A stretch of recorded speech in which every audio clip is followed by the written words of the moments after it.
May kapansanan po ba ang kapatid ninyo at ngayon ay nahihirapan na kayong suportahan ito?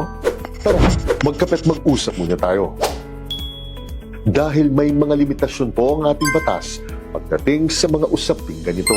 Una, totoo po na ayon sa ating family code mismo, may legal na obligasyon pong magtulungan at magsuportahan kayo kung magkakapatid kayo, whether full-blooded o half-blooded man ang relasyon ninyo.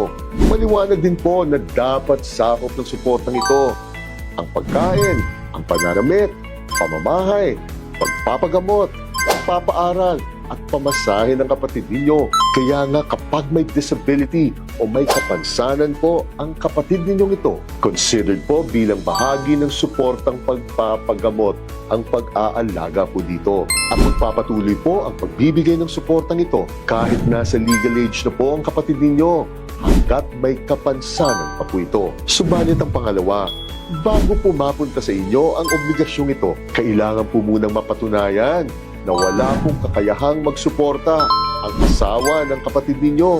Kung meron man ito, ang inyong mga magulang o lola't lolo, kung buhay pa po ang mga ito, at ang mga anak po ng kapatid ninyo, kung meron man po ito. Panghuli po kasi sa listahan ang kapatid. Pagdating po sa hierarchy kung sino dapat ang magsusuporta sa isang taong may kapansanan o baldado. At syempre po, hindi dapat maaapektuhan ito ang sariling pangangailangan ninyo at ang pangangailangan ng sariling pamilyang binuo ninyo. Pero ang pangatlo, ito po ang pinakamahalagang limitasyon pagdating po sa suporta sa isang kapatid ninyong may kapansanan o baldado.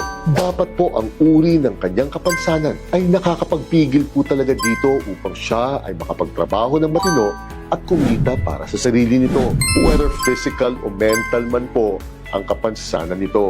Kaya halimbawa po, kung hindi na nakakalakad dahil sa kapansanan ang kapatid ninyo, subalit nakakapagtrabaho naman po online dahil IT graduate po ito, then hindi pa rin po ito entitled sa suporta mula sa inyo. Or at least, partial support lang po o mas maliit lang suporta ang ibibigay ninyo. Ang pag-aalaga po at ang pagsusuporta sa isang kapatid na may kapansanan ay isang napakasensitibong paksa na dapat po pinag-uusapan ng matino ng buong pamilya ninyo.